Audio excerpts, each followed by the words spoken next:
نحمده ونصلي على رسوله الكريم اما بعد فاعوذ بالله من الشيطان الرجيم بسم الله الرحمن الرحيم رب اشرح لي صدري ويسر لي امري واحلل عقدة من لساني يفقهوا قولي.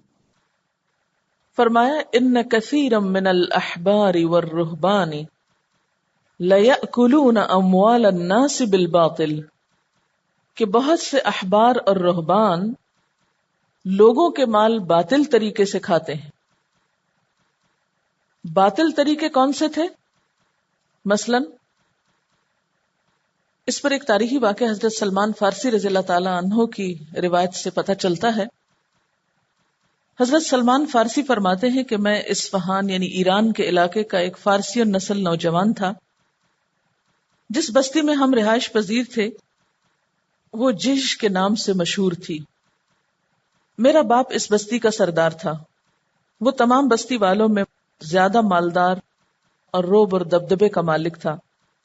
پیدائش کے دن سے میرے ساتھ اسے دنیا کی ہر چیز سے زیادہ پیار تھا. جو میری عمر بڑھتی گئی اس کی محبت میں اضافہ ہوتا گیا. مجھے گھر کی چار دیواری میں اس طرح پابند کر دیا گیا جیسے لڑکیوں کو گھروں میں پابند کیا جاتا ہے. میں نے محبت کے اس قید خانے میں مجوسیت کی تعلیم حاصل کرنا شروع کی. اس میں بہت زیادہ محنت کی اور اس میدان میں ایک خاص مقام پیدا کیا. بالآخر مجھے اس آگ کا نگران بنا دیا گیا جس کی ہم پوجا کرتے تھے. اسے لگاتار جلائے رکھنے کی ذمہ داری مجھ پر تھی. میں اسے دن رات ایک لمحے کے لیے بھی بجھنے نہ دیتا. میرا والد بہت بڑا جاگیردار تھا. سالانہ وافر مقدار میں ہمارے گھر میں غلہ آتا.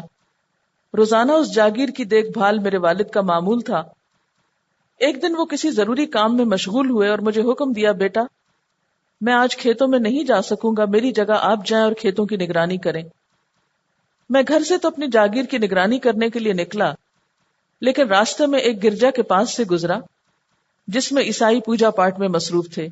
مجھے ان کا طرز عبادت بہت پسند آیا. مجھے ان دنوں عیسائیت یا دیگر ادیان کے بارے میں کچھ معلوم نہ تھا، اس لیے کہ میرے والد مجھے گھر سے کسی وقت باہر نکلنے ہی نہ دیتے. اس روز جب میں نے گرجے کے اندر سے عیسائیوں کی اجتماعی آوازیں سنی تو میں بے اختیار اس کے اندر چلا گیا. جب میں نے غور سے انہیں دیکھا کہ وہ سب عبادت میں مصروف ہیں تو مجھے ان کی عبادت کا انداز بہت پسند آیا اور میں ان کے دین کی طرف راغب ہو گیا. میں نے اپنے دل میں کہا، خدا کی قسم یہ دین تو اس سے کہیں بہتر ہے جو ہم نے اختیار کر رکھا ہے. بخدا میں غروب آفتاب تک وہیں رہا اور اس دن کھیتی باڑی کی نگرانی کے لیے نہ گیا. میں نے اہل کنیسہ یعنی چرچ والوں سے دریافت کیا، اس دین کا مرکز کہاں ہے؟ انہوں نے مجھے بتایا، شام میں. جب رات ہوئی تو میں اپنے گھر واپس لوٹ آیا. باپ نے مجھ سے پوچھا، آج دن بھر آپ نے کون سا کام کیا؟ میں نے عرض کی، ابا جان آج کھیتوں کی طرف جاتے ہوئے میرا کنیسہ کے پاس سے گزر ہوا. میں نے دیکھا کچھ لوگ اندر عبادت میں مصروف ہیں. مجھے ان کی عبادت کا انداز بہت پسند آیا. شام تک میں انہی کے پاس بیٹھا رہا. میری باتیں سن کر باپ گھبرا گیا. اس نے اپنا دل پکڑ لیا. بیٹا اس دین میں کوئی خیر و بھلائی نہیں، تیرے باپ دادا کا دین اس سے بہتر ہے. میں نے کہا، ابا جان ہرگز نہیں، خدا کی قسم ان لوگوں کا دین ہمارے دین سے بہت بہتر ہے. میرا باپ میری جانب سے یہ جواب سن کر بہت پریشان ہوا. اسے اندیشہ لاحق ہوا کہ کہیں میں اپنے آبائی دین سے منحرف نہ ہو جاؤں. اس نے مجھے گھر میں قید کر دیا اور میرے پاؤں میں زنجیر ڈال دی. ایک دن مجھے موقع ملا تو میں نے گرجے میں یہ پیغام بھیجا، جب کوئی ملک شام کو جانے والا قافلہ ان کے ہاں سے گزرے تو مجھے ضرور اطلاع کرنا. تھوڑے ہی دنوں کے بعد ایک قافلہ پہنچا جو شام جا رہا تھا. اہل کنیسہ نے مجھے اطلاع کر دی. میں نے پورے زور سے جھٹکا دیا، زنجیر ٹوٹ کر دور جا گری اور میں چپکے سے باہر نکل آیا اور قافلے کے ساتھ ہو لیا. چند دنوں بعد ہم شام پہنچ گئے. وہاں میں نے دریافت کیا اس ملک میں سب سے اعلیٰ مذہبی شخصیت کون ہے. لوگوں نے مجھے بتایا چرچ کا نگران اعلیٰ یعنی پوپ. میں اس کی خدمت میں حاضر ہوا اور عرض کی کہ مجھے عیسائیت میں دلچسپی ہے. میری دلی تمنا ہے میں آپ کے پاس رہوں، عیسائی مذہب کی تعلیم حاصل کروں اور آپ کی رہنمائی میں عبادت کروں. میری گزارش سن کر اس نے مجھے اپنے پاس رہنے کی اجازت دے دی.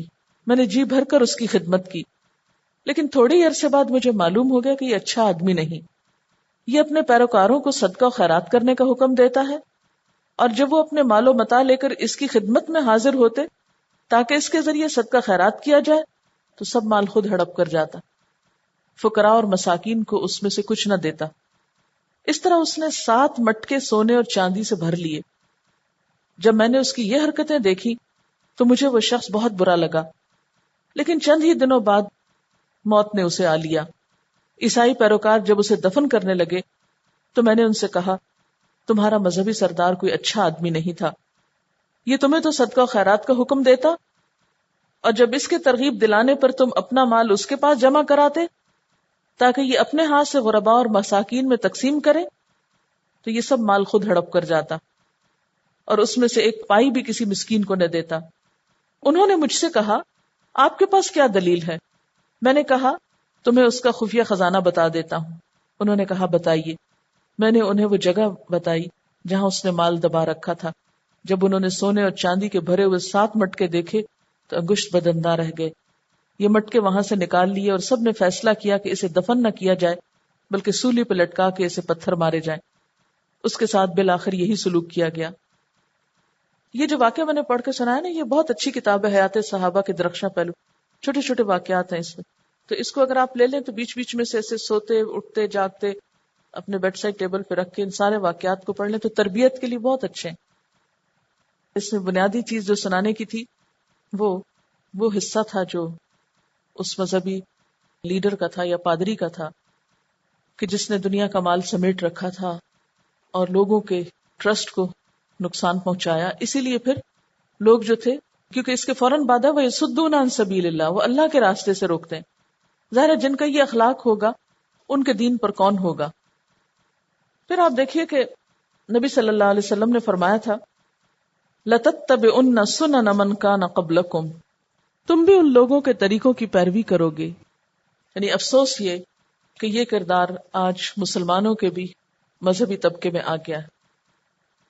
وہاں بھی بعض اوقات ایسے فتوے ملتے ہیں کہ جس سے لوگوں کو مالی طور پر ایکسپلائٹ کیا جاتا ہے۔ یہ نظریہ کہاں سے آیا کہ کوئی انسان بخشوا دے گا یا بخش دے گا؟ یہ حقیقی دین کے اندر تو نہیں ہے۔ اللہ کے بارے میں آتا ہے وہ غفور الرحیم ہے اور وہ توبہ سے پچھلے گناہ معاف کر دیتا ہے۔ یہ جو ابھی میں بات کر رہی تھی نا کہ یہ جو ایک خود ساختہ دین ہم نے بنا رکھا ہے، اگر نجات ہماری لوگوں کے ہاتھ میں ہے تو لوگوں کی غلامی ہو گئی، پھر اللہ کے ساتھ تعلق کون رکھے گا؟ پھر اپنی عبادت خود سے کوئی کیا کرے گا؟ پھر انہی لوگوں کی خدمت کر کے جنت مل جائے گی۔ یہ ساری ایکسپلائٹیشن کیوں ہو رہی ہے؟ اس کی کیا وجہ ہے؟ اس کتاب کا پتہ نہیں ہے یہ کیا کہتی۔ یہ جو یصدون عن سبیل اللہ ہے، اس پر تھوڑی سی بات۔ ہم نے جب انٹروڈکشن ٹو کمپیریٹیو ریلیجن پڑھا تھا تو اس میں ہم نے پڑھا تھا کہ جو 4th largest religious belief system existing ہے in the world right now, وہ کیا ہے؟ Atheist agnostic non religious sect. ٹھیک ہے، this is after Christianity, Islam, Hinduism کے بعد چوتھا یہ ہے۔ تو یہ جو ان کا علماء یہود اور نصارہ کا جو یہ طریقہ تھا، یہ منی میکنگ کا جو سارا بزنس اور انڈسٹری تھی، یہ کوئی نئی چیز نہیں ہے۔ Like you are reading in the Quran, یہ تو ہسٹوریکلی چلا آ رہا ہے۔ تو as a reaction to this اس نے بہت بڑا پارٹ پلے کیا لوگوں کو دین سے متنفر کرنے کے لیے، اس لیے کیونکہ اسپیشلی جو عیسائی ہیں وہ چرچ میں ایک دفعہ بھی میرے خیال سے وزٹ نہیں کر سکتے تھے کہ اس سے پہلے کہ وہ جو ہے آرمز کہتے ہیں، ALMS، آرمز جو ہے وہ چیریٹی ڈونیشن ہوتا تھا جو چرچ کو دینا ضروری ہوتا تھا۔ چاہے آپ کسی بھی کام کے لیے جائیں، most of the time you had to drop money in the box and you had to put coins priest کے ہاتھوں میں۔ آپ دیکھیں گے ہسٹری میں بھی آپ پڑھیں گے کہ اس چیز سے بہت زیادہ ریئیکشن ہوا لوگوں میں، اور بہت زیادہ دین سے یہ دور ہوئے اس چیز کی وجہ سے کہ چرچ جو ہے ان کو، عام آدمی کو اس طرح لگتا تھا کہ یہ تو بالکل منی میکنگ انڈسٹری بن گئی ہے اور یہ بزنس ہے۔ اور اسی طرح جو پوپ تھا، اس نے، ہم نے پڑھا تھا کہ کنگ کا سٹیٹس تھا پوپ کا، and he was the representative of God on earth, تو یہ ساری چیزیں جو ہیں یہ اتنی ان لاجیکل اور اتنی سیلفش قسم کی جو پالیسیز تھیں چرچ کی، تو اس نے ایونچولی ماسز میں بہت زیادہ کرسچینٹی کے لیے ایک نفرت اور ایک نیگیٹو فیلنگ کریٹ کری، اور as a result of that بہت سارے جو ہیں وہ Christians turned away from religion, اور آج بھی آپ دیکھیں گے کہ ان کی چرچ گوئنگ پاپولیشن بہت بہت کم ہے، اور اسی لیے جو ہے یہ نان ریلیجس سیکٹ جو ہے یہ اتنا زیادہ ویسٹ میں بڑھ گیا ہے. آپ دیکھیں گے کہ یہ چائنا وغیرہ میں اتنا نہیں ہے اس طرح سے. ایون ہندوز میں you will find most people are somewhat following their religion, but the Christians and Jews especially you will find کہ بہت زیادہ آپ کو ایسے لوگ ملیں گے جو بالکل ہی اپنے دین سے ٹرن اوے کر چکے ہیں اس چیز کی وجہ سے. پھر قصور تو ہم جیسوں کا ہے نا، جو پہنچتے نہیں اور بتاتے نہیں. وہی نا، بدعت سے سنت چلی جاتی. تو اسی طرح شرک کا نقصان کیا ہوتا ہے کہ اللہ تعالیٰ کے حقوق مارے جاتے ہیں. یہ کسی نے لکھا ہے کہ ہم ایک کمرشل ایریا میں رہتے ہیں. میرا بھائی بتا رہا تھا کہ ایریا کے تمام دکانداروں نے مہینے کی اجرت پر قاری صاحب لگائے ہوئے ہیں جو روز صبح آ کر چند منٹ قرآن پاک کی تلاوت کرتے ہیں برکت کے لیے. تو کیا ہمیں ان کو صحیح بات بتا کر روک دینا چاہیے؟ اب بات یہ ہے کہ ان طریقوں کا نقصان کیا ہوا ہے؟ یعنی کسی قاری صاحب کو لگا کر دکانوں پہ کچھ پڑھوا لینا، اس کا نقصان کیا ہے؟ خود نہیں پڑھتے. البدعۃ تمیت السنہ، بدعت آتی تو سنت چلی جاتی. یہ ایک نہیں، دو مختلف لوگوں نے لکھ کر دیا تھا، تو ایک تو میں نے پھینک دیا اور ایک آپ کو پڑھ کر سنایا ہے. کسی اور جگہ پر بھی ایسا ہے. اٹ مینس کہ اٹس اے کامن پریکٹس. جب قاری صاحب پڑھتے ہیں تو وہ سنتے بھی نہیں، وہ تو اپنے اور کام لگے رہتے ہیں. گھروں میں بھی جب پڑھوانے کے لیے بلاتے ہیں تو گھر والے تو شریک نہیں ہوتے. آپ کو پتہ ہے کہ ہمارے مسلمانوں میں اپنے دین پر کانفیڈنس کیوں نہیں؟ اس کی کیا وجہ؟ ہم کیوں شرمندہ رہتے ہیں دین پر پڑھ کے یا دین پہ چل کے؟ ہمیں ڈر کیوں لگتا ہے دین پہ چلنے سے؟ ہم کیوں شرماتے جھیمتے رہتے ہیں اپنے ہی دوستوں، اپنے ہی رشتہ داروں سے، اپنے ہی مسلمان معاشرے سے؟ اس کی کیا وجہ ہے؟ کانفیڈنس نہیں. کیوں نہیں؟ اس کی کیا وجہ ہے؟ علم نہیں ہے، پتہ ہی نہیں ہے کہ دین ہے کیا چیز. اگر پتہ بھی ہو تو یقین کی حد تک اس کا علم نہیں ہے نا. یعنی یقین اور اعتماد نہیں ہے اللہ اور اس کے رسول پر کہ وہ سچ اور حقیقی کی بات ہمیں بتاتے ہیں. اور جن لوگوں کو ہم آئیڈیلائز کرتے ہیں وہ لوگ اس طرف نہیں آتے، تو پھر ہمیں ایک کمپلیکس ہونے لگتا ہے کہ جن لوگوں سے ہم متاثر ہیں، جن کو ہم بڑا سمجھتے وہ تو اس طرف ہے نہیں، تو پھر ہم ہو گئے تو ہماری کوئی صحیح نہیں ہوگی. تو آپ لوگوں کے لیے نمونہ بن جائے نا، آپ آئیڈیل بن جائیں کہ لوگ آپ سے متاثر ہوا کریں. آپ صلی اللہ علیہ وسلم نے فرمایا خیارکم فی الاسلام، جو لوگ جاہلیت میں بہترین تھے لوگ ان کو آئیڈیلائز کرتے تھے، اسلام کو اگر پوری طرح اختیار کر لیں تو لوگ اسلام میں بھی ان کو آئیڈیلائز کریں گے. تو آپ کیوں نہیں ایسے نمونے اور مثالیں پیش کرتے کہ جس کی وجہ سے لوگوں کا کمپلیکس دور ہو جائے؟ اندر کا ڈر ہے، اندر کا خوف نکالنے کی ضرورت ہے، اور اندر کا ڈر اسی وقت نکلے گا جب ایمان آئے گا. وہ اسی ڈر سے تو بچایا گیا، تخشونہم وَلَمْ يَخْشَ إِلَّا اللَّهُ. ایک اور بات یہ ہے کہ ہم آپس میں بھی ایک دوسرے کو وتواصوا بالحق وتواصوا بالصبر نہیں کرتے، بلکہ الٹا ہم خود ہی ایک دوسرے کو مذاق کے انداز میں کام کرنے سے روکتے ہیں. کبھی ہمیں یہ نہیں پتا چلتا کہ ہم بھی یصدون عن سبیل اللہ کر رہے ہیں. یعنی اگر ایک شخص کسی نیک کام کو اپنانے کی کوشش میں لگا ہوا تو ہم اس کا مذاق اڑانے لگیں گے. والذین یکنزون الذهب والفضة ولا ينفقونها في سبيل الله فبشرهم بعذاب علیم. اور وہ لوگ جو جمع کرتے ہیں سونا اور چاندی اور اس کو اللہ کے راستے میں خرچ نہیں کرتے تو ان کو بشارت دے دو دردناک عذاب کی. اب الذین سے مراد احبار اور رہبان بھی ہو سکتے ہیں، اور اس کے بعد مسلمانوں میں سے بھی جو کوئی ایسا طریقہ اختیار کرے کہ وہ سونا چاندی اس طرح جمع کرے کہ اس کی زکوٰۃ نہ دے اور اس کو کنز بنا لے، تو اس کے لیے کیا ہے؟ دردناک عذاب کی بشارت. حضرت عبداللہ بن عمر فرماتے ہیں کہ یہ زکوٰۃ کے حکم سے پہلے کا حکم ہے. زکوٰۃ کا حکم نازل ہونے کے بعد زکوٰۃ کو اللہ تعالیٰ نے مال کی طہارت کا ذریعہ بنا دیا. اس لیے علماء فرماتے ہیں کہ جس مال سے زکوٰۃ ادا کر دی جائے وہ کنز نہیں ہوتا، اور جس مال سے زکوٰۃ ادا نہ کی جائے وہ کنز ہے۔ یعنی اس آیت کا مطلب یہ نہیں کہ کوئی شخص سونا یا چاندی رکھ ہی نہیں سکتا، صرف اس شرط پہ رکھ سکتا ہے جب اس میں سے وہ زکوٰۃ دے۔ جس مال کی زکوٰۃ دے دی گئی پھر وہ کنز نہیں رہے گا۔ حدیث ہے، نبی صلی اللہ علیہ وسلم نے فرمایا جس مال کی زکوٰۃ ادا کر دی جائے وہ کنز تم میں داخل نہیں۔ اگلی آیت میں آ رہا ہے نا، ھذا ما کنزتم۔ لیکن جس مال کی زکوٰۃ نہ دی جائے اس کے بارے میں حدیث میں آتا ہے جو شخص اپنے مال کی زکوٰۃ ادا نہیں کرتا قیامت کے دن اس کے مال کو آگ کی تختیاں بنا دیا جائے گا، جس سے اس کے دونوں پہلوؤں کو، پیشانی کو اور کمر کو داغا جائے گا۔ یہ دن 50,000 سال کا ہوگا اور لوگوں کے فیصلے ہو جانے تک اس کا یہی حال رہے گا۔ یعنی قیامت کے دن یہ سزا ہے، جنت جہنم تو بعد میں ہے، اس کے بعد جنت یا جہنم میں اسے لے جایا جائے گا۔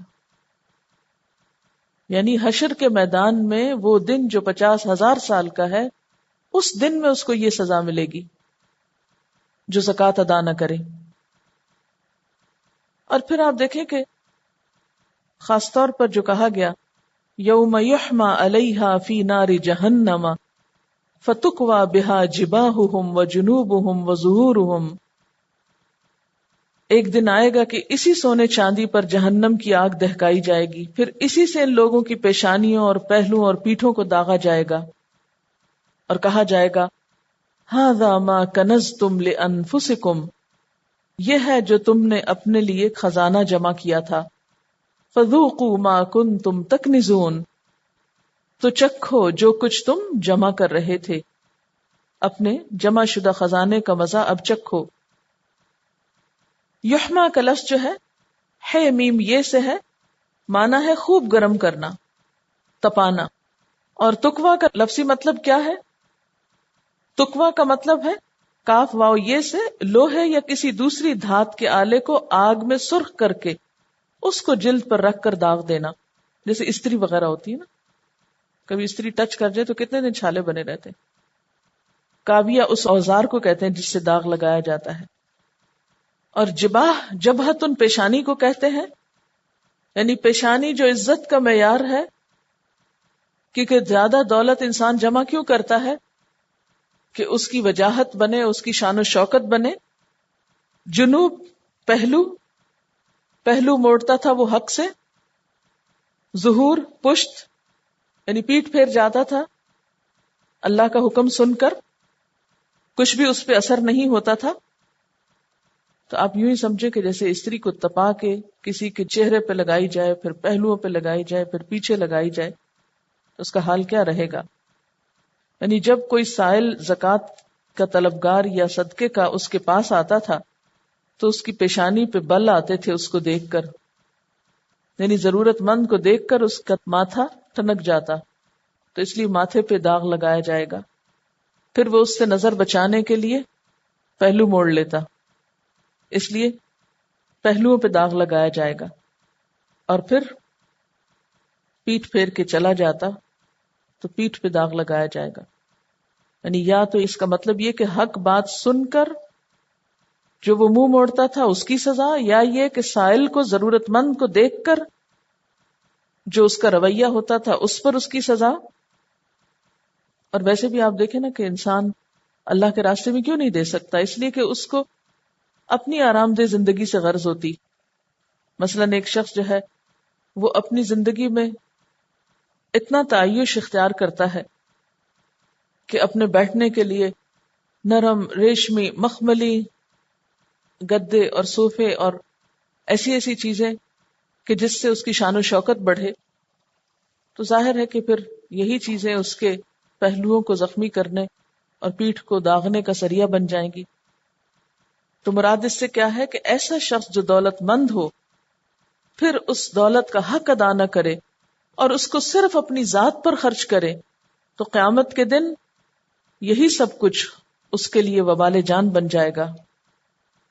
ایک اور حدیث میں ہے، حضرت ابو ہریرہ رضی اللہ تعالیٰ عنہ کہتے ہیں، نبی صلی اللہ علیہ وسلم نے فرمایا، جس کو اللہ تعالیٰ نے مال دیا اور اس نے اس کی زکوٰۃ ادا نہ کی تو قیامت کے دن اس کا مال گنجے سانپ کی شکل میں، گنجا سانپ کو امیجن کریں جس کی آنکھوں پر 2 نقطے ہوں گے، اس کے گلے کا طوق بن جائے گا، پھر اس کی دونوں باچھیں پکڑے گا اور کہے گا میں تیرا مال ہوں، میں تیرا خزانہ ہوں. پھر آپ نے یہ آیت تلاوت فرمائی، لا يحسبن الذين يبخلون بما آتاهم الله من فضله هو خير لهم بل هو شر لهم سيطوقون ما بخلوا به يوم القيامة. نبی صلی اللہ علیہ وسلم نے فرمایا، زکوٰۃ نہ دینے والا قیامت کے دن آگ میں ہوگا. آپ صلی اللہ علیہ وسلم نے فرمایا، زکوٰۃ ادا نہ کرنے والے لوگوں کو اللہ تعالیٰ قحط سالی میں مبتلا کر دیتے ہیں.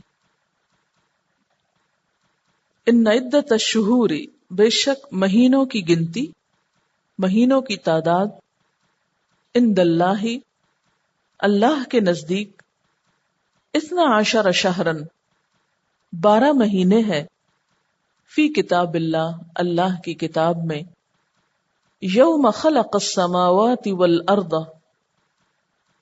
جس دن اس نے پیدا کیا آسمانوں اور زمین کو، منہا 4 حرم، ان میں سے 4 حرام مہینے ہیں، ذالک الدین القیم، یہ درست دین ہے، فلا تظلموا فیہن انفسکم، پس نہ ظلم کرو ان میں اپنی جانوں پر، وقاتلوا المشرکین کافۃ، اور جنگ کرو مشرکین سے سب کے سب یعنی اکٹھے ہو کر، کما یقاتلونکم کافۃ، جیسے وہ جنگ کرتے ہیں تم سے سب مل کر، وَاعْلَمُوا، اور جان لو، ان اللہ مع المتقین، یقیناً اللہ متقی لوگوں کے ساتھ ہے. یہاں پر مہینوں کی گنتی کے بارے میں بتایا جا رہا ہے. وقت کی تقسیم سالوں میں، مہینوں میں، دنوں میں، گھنٹوں میں، یہ دراصل انسان کو اپنی زندگی کے مختلف کاموں کو آرگنائز کرنے میں مدد دیتا ہے. اسی طرح خاص طور پر دینی احکام پر عمل کرنے کے لیے بھی ایک نظام الاوقات کا ہونا ضروری ہے. دینی احکام پر ہر شخص الگ الگ بھی عمل کر سکتا ہے اپنے اپنے طور پر جب اس کا جی چاہے، لیکن اللہ تعالی کو مطلوب یہ ہے، پسند یہ ہے کہ تمام اہل ایمان اکٹھے ہو کر ایک ساتھ ان پر عمل کریں تاکہ ان کے اندر اجتماعیت پیدا ہو، یونٹی پیدا ہو، اتحاد پیدا ہو اور ٹیم ورک کی اسپرٹ پیدا ہو. اسی مقصد کو حاصل کرنے کے لیے کچھ عبادات کی ادائیگی کے لیے اوقات کو متعین کیا گیا، جیسے نمازوں کی. کچھ کے لیے تاریخیں مقرر کی گئیں جیسے حج وغیرہ، کچھ کے لیے مہینے مقرر کیے گئے جیسے رمضان. یہ تاریخیں اگر شمسی کیلنڈر کے مطابق ہوں تو اس سے کیا ہو، ان عبادات میں یکسانیت آ جائے. مثلا اگر یہ ہوتا کہ جنوری کا مہینہ رمضان ہے تو ہر سال ہمارے ہاں کے مطابق سردیوں میں رمضان آتا، لیکن سدرن ہیمسفیئر یعنی جو مثلا آسٹریلیا اور جو ایکویٹر کے دوسری طرف لوگ رہتے ہیں ان کے ہر سال گرمیوں میں آتا، کیونکہ جب ہمارا یہاں پر موسم سرما ہوتا تو وہاں شدید گرمی ہوتی، اور جب وہاں گرمی ہوتی تو یہاں سردی ہو رہی ہوتی. تو اس طرح کچھ لوگوں کو تو مستقل طور پر گرمی کے موسم میں یہ عبادت کرنا پڑتی اور کچھ لوگوں کو مستقل طور پر سردی کے موسم میں یہ کرنا پڑتا. اور اس طرح عبادت میں ایک یکسانیت ہوتی، منوٹنی ہو جاتی اور عبادت کا لطف ختم ہو جاتا، کیونکہ تبدیلی سے انسان کے اندر عمل کی ایک نئی قوت پیدا ہوتی. مثلا اگر یہ کہا جائے کہ ساری نمازیں ایک ہی وقت میں پڑھ لیں تو کیا ہوتا، ان میں وہ خشوع خضوع نہیں ہوتا. اسی طرح اگر روزے ہمیشہ سردیوں میں ہو یا گرمیوں میں تو وہ فیلنگ نہیں ہو سکتی جو مختلف مواسم میں ہو سکتی. اسی طرح حج کے لیے بھی. تو اللہ تعالیٰ نے ہماری عبادات کے لیے ہجری کیلنڈر کو متعین کیا، اور اس کے لیے چاند کے قدرتی کیلنڈر کو ہمارے لیے پوری دنیا میں عام کیا، اور اس کے مطابق 12 مہینے قرار پائے. اب ہوا یہ کہ مشرکین نے اس کے اندر کچھ تبدیلیاں کر دیں.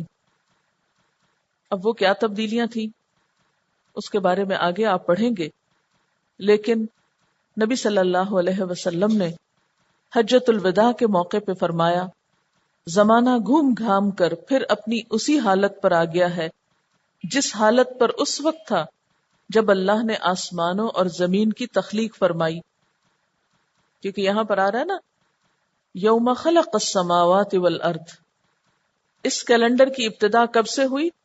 جب سے آسمان و زمین پیدا ہوئے، اور لوگوں نے بعد میں اس میں کچھ تبدیلیاں کر دیں، اصل کو بدل ڈالا. پھر جب نبی صلی اللہ علیہ وسلم نے حجۃ الوداع کیا تو اس موقع پر اللہ تعالی کی حکمت کے ساتھ وہ ساری تاریخیں جو تھیں وہ اپنے درست مقام پر آ گئیں پہلے دن کی گنتی سے. آپ نے فرمایا سال 12 ماہ کا ہے جن میں 4 حرمت والے ہیں، 3 پیدر پے ذوالقعدہ ذوالحجہ اور محرم، اور چوتھا رجب جو جمادی الاخری اور شعبان کے درمیان ہے.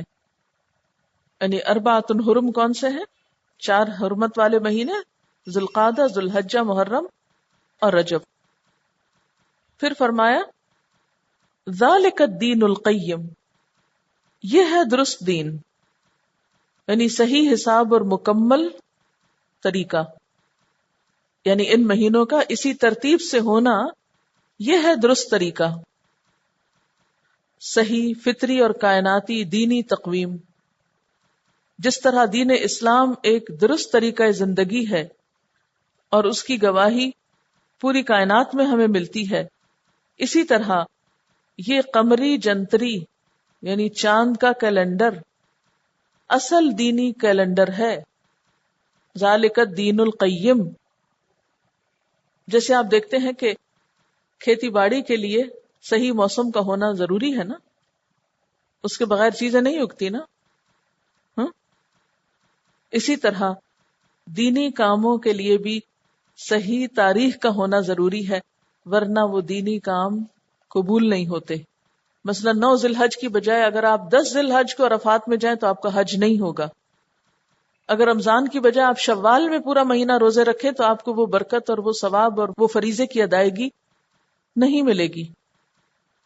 تو ذالک الدین القیم کا مطلب کیا ہے کہ صحیح وقت میں صحیح عبادت کرنا، یہ ہے صحیح دین. اگر تم اصل وقت سے ہٹ کر یہ کام کرو گے تو تمہارے دین میں خلل ہو جائے گا. اس لیے اللہ تعالیٰ نے جب سے زمین آسمان پیدا کی جو کیلنڈر مقرر کیا وہ اب اصل پر آ گیا ہے، زمانہ گھوم گھام کر اپنی اصل پر آ چکا ہے. اس لیے شریعت کے جو مناسک ہیں ان کو اسی تقویم کے مطابق ادا کیا جائے، اسی کیلنڈر کے مطابق پورا کیا جائے. وآخر دعوانا ان الحمد للہ رب العالمین. سبحانک اللہم وبحمدک نشہد ان لا الہ الا انت نستغفرک ونتوب الیک. والسلام علیکم ورحمۃ اللہ وبرکاتہ.